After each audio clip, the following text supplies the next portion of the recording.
Hello दोस्तों, स्वागत है आपका स्टडी बड़ी कलम में। आज हम एक स्टोरी कवर करने वाले हैं, आपको बहुत ज्यादा मोटिवेट करेगी और आपको एक लाइफ की सीख देगी कि हमें लाइफ कैसे जीनी चाहिए, किस चीज को करने से हमारी लाइफ बर्बाद हो जाती है। कृपया करके इस वीडियो को लास्ट तक देखो, अपने कान में हेडफोन लगा लो या फिर वीडियो को ध्यान से सुनो। जो मैं आपको चीजें बताऊंगा वो बहुत ही इम्पैक्ट डालेगी आपके माइंड में। वीडियो को लास्ट तक देखो।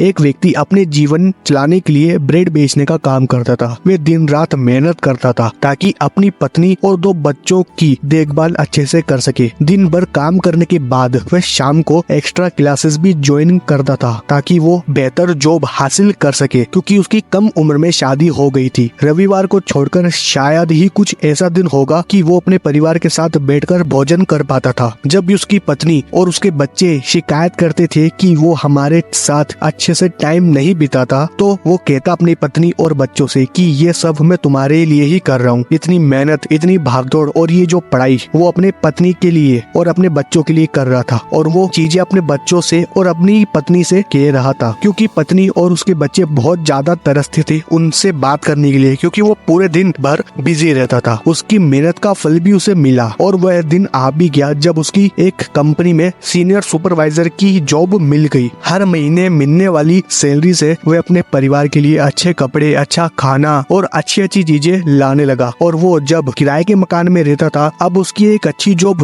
लग गई। अब वो एक फ्लैट में रहने लगा और धीरे धीरे उसकी आर्थिक स्थिति भी अच्छी होने लगी। जीवन पहले से अधिक आसान हो गया था, लेकिन उसके बावजूद वो अपनी पत्नी और बच्चों से हफ्ता के अधिकांश नहीं मिल पाता था, क्योंकि वह अपनी कंपनी में प्रमोशन के लिए कड़ी मेहनत कर रहा था। इस चीज से उसकी पत्नी और उसके बच्चे बहुत ज्यादा गुस्सा होने लगे, क्योंकि वो अब भी अपनी पत्नी और अपने बच्चों के साथ ठीक से टाइम स्पेंड नहीं कर पा रहा था। कुछ वर्षों बाद उसका प्रमोशन भी हो गया। अब घर के कामों में अपनी पत्नी की सहायता के लिए उसने नौकर रख लिए। उसे छोटा लगने लगा उसका फ्लैट, क्योंकि वो अब अच्छा कमा रहा था। उसने गाड़ी भी ले ली और अब वो और ज्यादा आगे बढ़ने के लिए बहुत ज्यादा मेहनत करने लगा। अब उसने एक 2 BHK फ्लैट को छोड़कर अब उसने 4 BH का फ्लैट ले भी लिया, और अब उसके पास अच्छा समय था अपने बच्चों के साथ टाइम स्पेंड करने के लिए। अब भी वो आगे आने वाले प्रमोशन के लिए बहुत ज्यादा मेहनत करने लगा। अब भी वो कई रविवार को छोड़कर सोमवार से लेके रविवार तक अपने काम में बहुत ज्यादा व्यस्त रहने लगा। परिवार को जवाब देने के लिए बस उसके पास यही जवाब था कि ये सब मैं तुम्हारे लिए ही कर रहा हूँ। इतनी मेहनत, इतनी भागदौड़ मैं अपने बच्चे और अपनी बीवी के लिए ही कर रहा हूँ। वो अपने बच्चों को और अपनी पत्नी को कहता था। कुछ वर्षों बाद उसका प्रमोशन हो गया। अब उसके पास बंगला,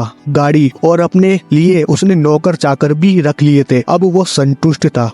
उसने तय किया अब उसको प्रमोशन नहीं चाहिए। अब वो अपने परिवार के साथ अच्छा समय व्यतीत कर सकता है और अच्छा समय बिताना चाहता है। अब उसने ये डिसाइड कर ही लिया, अब से मैं प्रमोशन नहीं चाहूंगा। अब मेरे पास अच्छी चीजें हैं, अच्छी लाइफ है, सब कुछ आ गया है अब मेरे पास। अब मैं अपने पत्नी के साथ और अपने बच्चों के साथ अच्छे से अपनी लाइफ गुजारूंगा। और ये बातें सुनकर उसकी पत्नी और उसके बच्चे बहुत ज्यादा खुश हुए, क्योंकि उनके पास हर चीज की सुविधा थी, क्योंकि उसके पति ने अच्छी मेहनत की थी अपने बच्चों के लिए और अपनी पत्नी के लिए, और वो बहुत ज्यादा खुश हो गए। उसी रात वो व्यक्ति बहुत ही गहरी नींद में सो गया। अगली सुबह जब उसकी पत्नी उसे जगाने गई तो वो इंसान नहीं उठा और वो हमेशा के लिए सो चुका था। तो दोस्तों, इस कहानी से हमें क्या सीख मिलती है? देखो, इस चीज को आपको थोड़ा डीप से समझना पड़ेगा। आप इतना ज्यादा किसी काम में मत घुसो कि आप अपने परिवार को भूल जाओ, अपनी माँ को भूल जाओ, अपने पिता को भूल जाओ और अपने आने वाले फ्यूचर को भूल जाओ। आप ऐसा तो है नहीं कि आप पूरा फोकस अपने काम में ही लगा रहे हो। सोमवार से लेकर शनिवार तक काम में काम निकालते जा रहे हो। लेकिन आपको थोड़ा ये सोचना पड़ेगा, अगर आपको अपनी लाइफ अच्छे से जीनी है तो आपको बैलेंस करके जीनी पड़ेगी। थोड़ा बहुत अपने माँ बाप के लिए, अपनी पत्नी के लिए, भाइयों के लिए, पिता के लिए टाइम निकालिए, दोस्तों के साथ थोड़ा रहिए, तब जाके आपका थोड़ा दिमाग रिफ्रेश होगा। इस कहानी से आपको जो भी सीख मिली हो मुझे कमेंट सेक्शन में जरूर बताना। अगर ये वीडियो आपको अच्छी लगी तो और वीडियो देखने के लिए आप मुझे कमेंट सेक्शन में जरूर बता सकते हो। उसके ऊपर भी मैं एक डेडिकेटेड वीडियो क्रिएट कर दूंगा। वीडियो अच्छी लगी तो चैनल को सब्सक्राइब कर लेना ऐसी इन्फॉर्मेटिव वीडियो देखने के लिए।